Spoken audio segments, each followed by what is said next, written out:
Assalamu alaikum, seriously.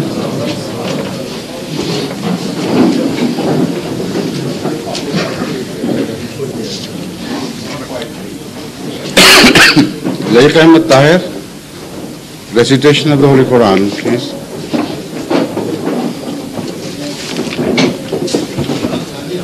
أعوذ بالله من الشيطان الرجيم بسم الله الرحمن الرحيم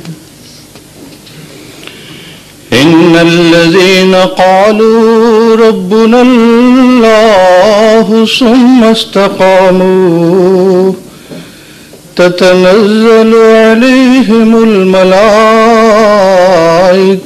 ألا تخافوا ولا تحزنوا وابشروا بالجنة التي كنتم توعدون نحن أولياؤكم في الحياة الدنيا وفي الآخرة ولكم فيها ما تشتهي أنفسكم ولكم فيها ما تدعون نزلا من غفور رحيم. Here is the English rendering of these verses of the Holy Quran. Bismillahir Rahmanir Rahim, in the name of Allah, the Gracious and Merciful. As for those who say, our Lord is Allah, and then remain steadfast, the angels descend on them, saying, fear ye not, nor grieve, and rejoice in the garden that you were promised. We are your friends in this life and in the hereafter. Therein you will have all that your souls will desire, and therein you will have all that you will ask for.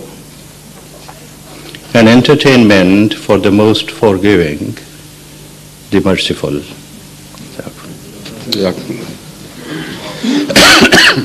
Now we have gathered here together for participating in a question-answer session. But before that, I would like to render an apology for the bad throat I'm suffering from, which may interrupt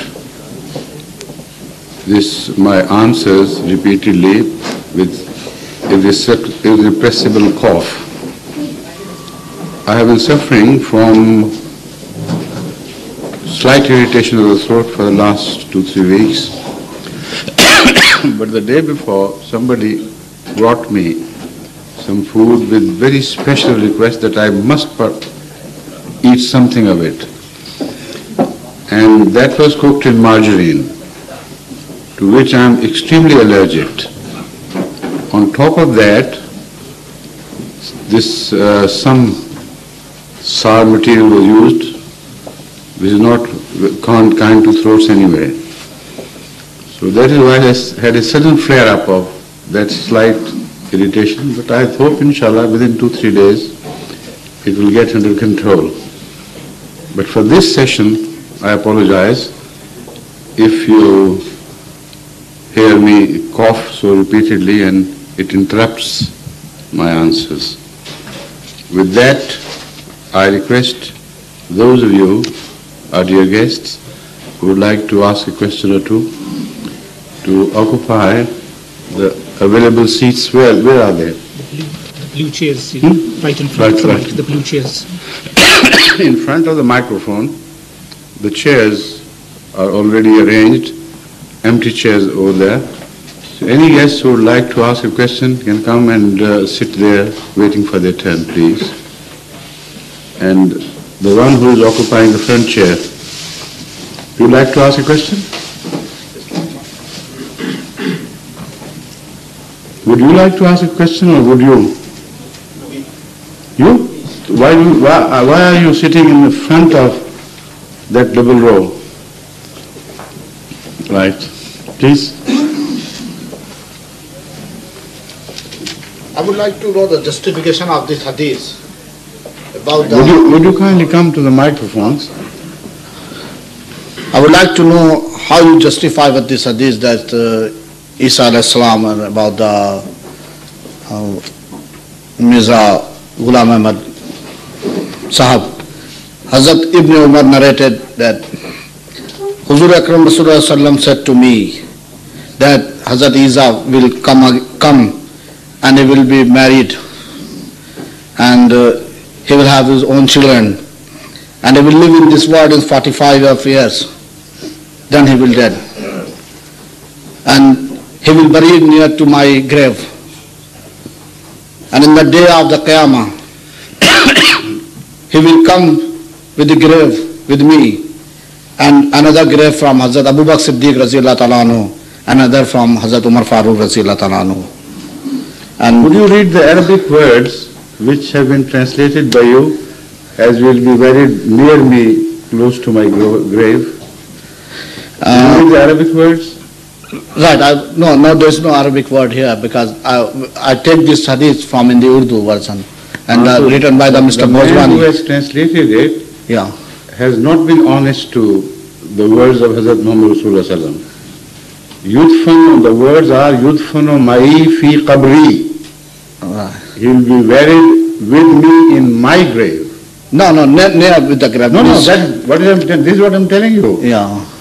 That man is a dishonest person who didn't even spare Ahmad sallallahu alaihi wasallam in translating his words. The exact words which I am quoting are Yudfanu ma'i fi qabri. He would be buried with me in my grave. Right? No, but I do not know Arabic, so this is the translation which I have got. What I am telling you that you have unfortunately laid hand to a book written by someone who is not honest. Right. So his translation is not trustworthy at all.